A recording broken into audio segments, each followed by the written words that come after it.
Hi, and welcome to another exercise in this series of learning how to program with C Sharp.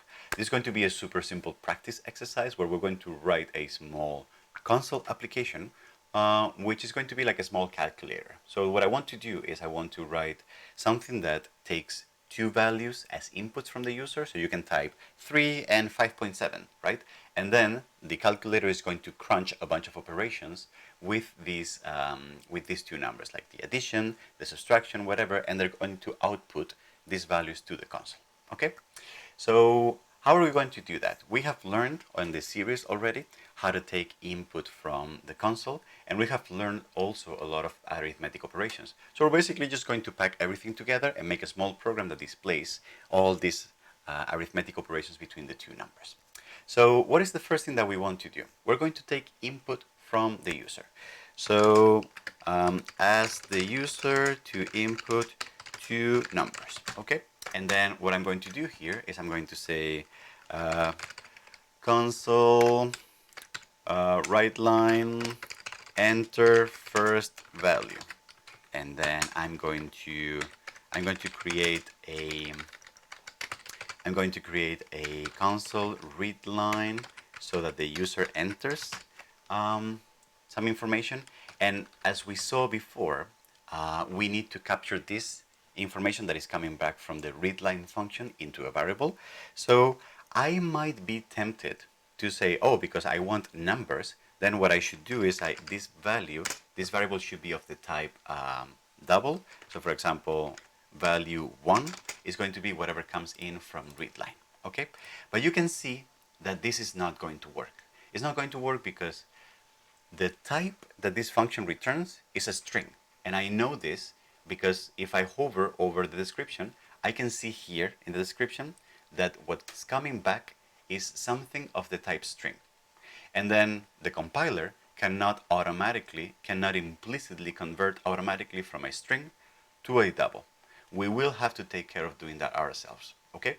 So initially, I can only take I cannot force this to happen. So I'm going to, for the time being, I'm going to have to take this input as a string, and then I'm going to add something here as str to make sure that I know that it's a string. But this is just for myself.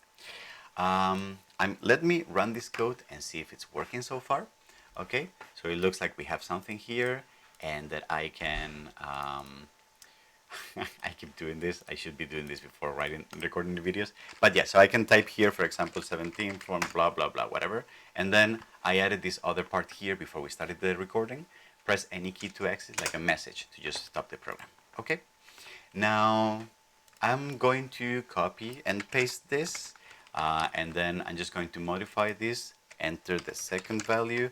And you see here that I have an error because I am declaring a second variable with the same name. So this should be value 2, for example, and string. And now I have these two values. Okay? All right. So what I need to do now is I need to convert these values to numbers. Okay? How does that work?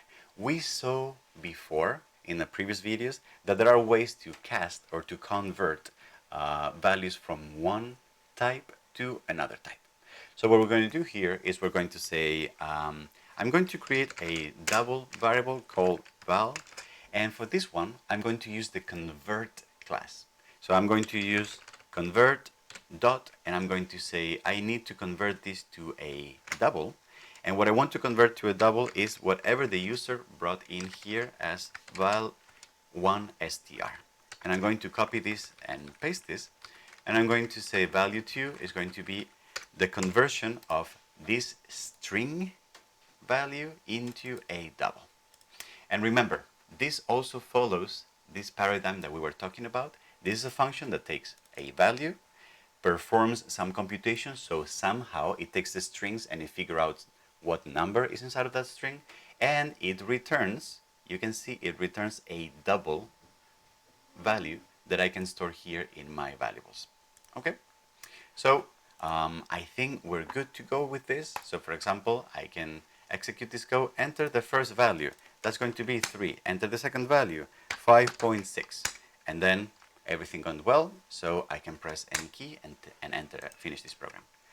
And now that we're good here, I can start now displaying a bunch of computations with these values.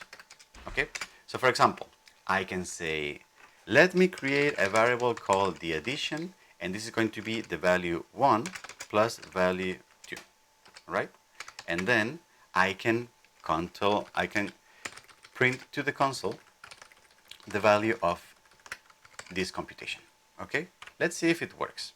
So first value is going to be 3, second value is going to be 5, and then I get the number 8 printed here to the console, which is great. However, now that we are designing our program, we probably want to make this program as user-friendly, interface-friendly. I don't know how to call that, right? But we probably want to make it very explicit to the user what's happening. So if I just dump the number 8, the user might be like, where the hell is this coming from? I have no idea what you're doing here. So I probably want to do something more like, for example, I want to add a message here that says addition, right? Colon, and then can you please write the message string addition and then add here, right? So I can do that. And then 2 and 3, the addition is 5. Okay? So this is starting to look a little better, but even I can probably be even a little more nice, and I can say, well, how about if I said, let me compose here something that is a string which is value 1 plus white space, and then this symbol, and then plus value of 2 plus, and then a plus, and then I'm going to open and close curly brackets, etc. So I'm basically plotting that I want value 1, value 2, and I want a plus symbol and an equal symbol, and I want to render that to the console. All right, so render value 3 and 4, 45. So 3 plus 45 equals 48. This is starting to look much better to me. Okay, so how about you give me 1 second, and then I type a bunch of these things, and we can see the result on the console. Yep, so I have spent some time, and I have filled in here with a bunch of other operations. So for example, I have subtracted the two values, multiplied them, divided them. I've calculated the modulo of one over the other, and I've calculated the square root of the first one. And then for each one of those operations, I have created a custom message here that displays either the subtraction, the multiplication, the division, the modulo, or a message saying the square root of so-and-so is this much, right? You're welcome. So here, for example, enter the first value. That's going to be 3, and the second value is going to be, I don't know, 5. So 3 plus 5, 3 minus 5 is -2. We haven't talked about negative numbers. That's not great. Multiplication, division, the modulo operation, and the square root of the number 3 is this much.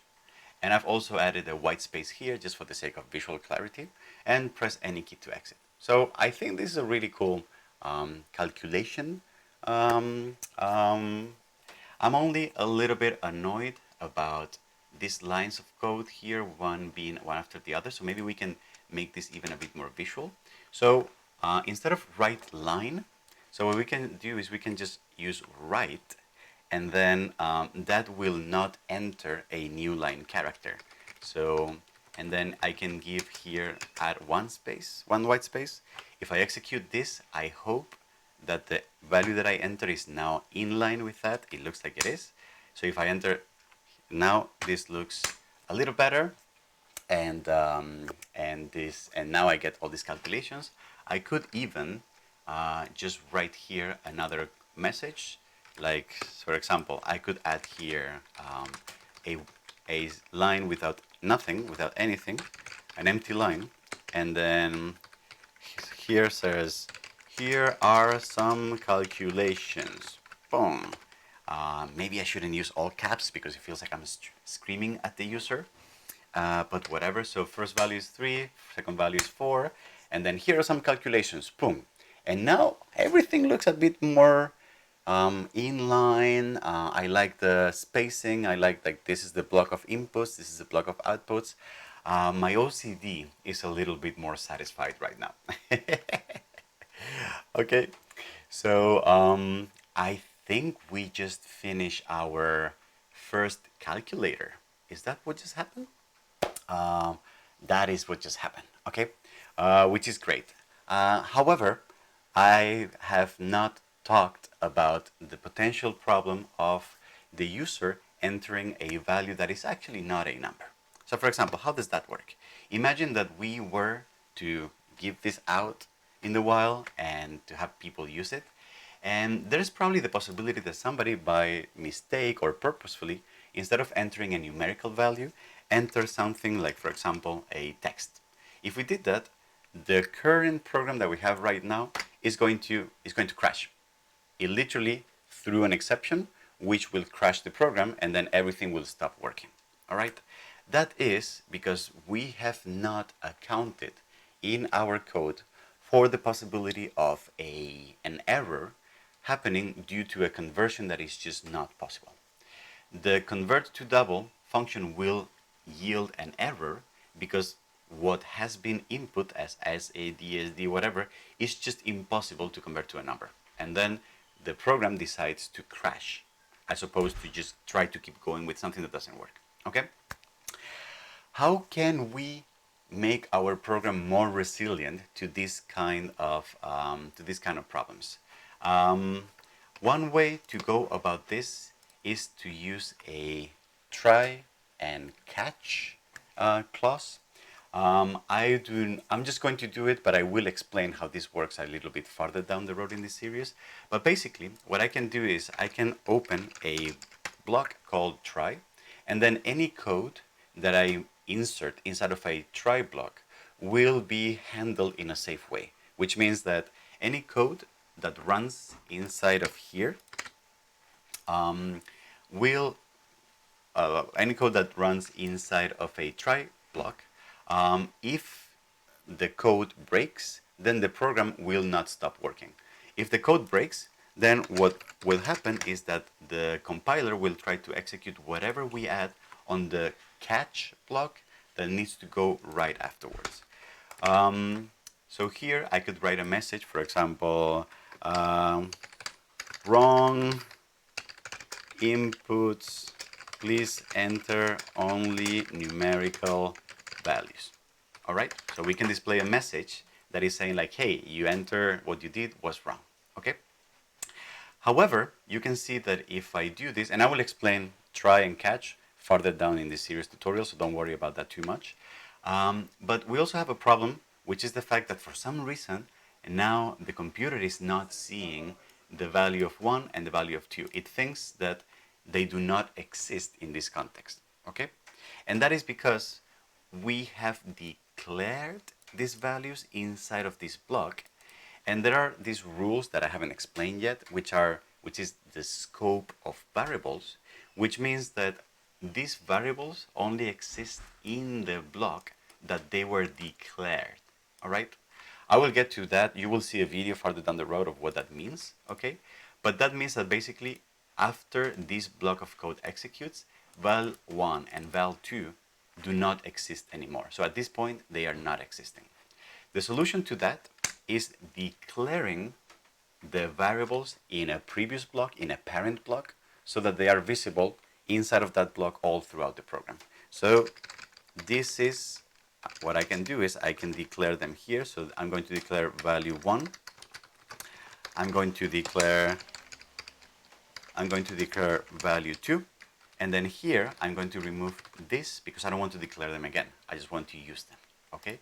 And then you can see that here and I can initialize them to some random value, for example 0, so that I avoid these errors here. And then here you can see that if this works, then these two values will be assigned a new value. Otherwise, they will not. Okay? So let me start that code.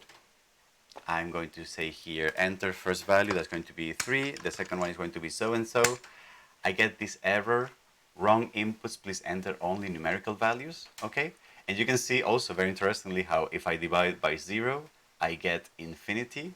And if I do the modulo, this is just not a number. This cannot be computed. Perhaps what we want to do is here, we would want to exit the program.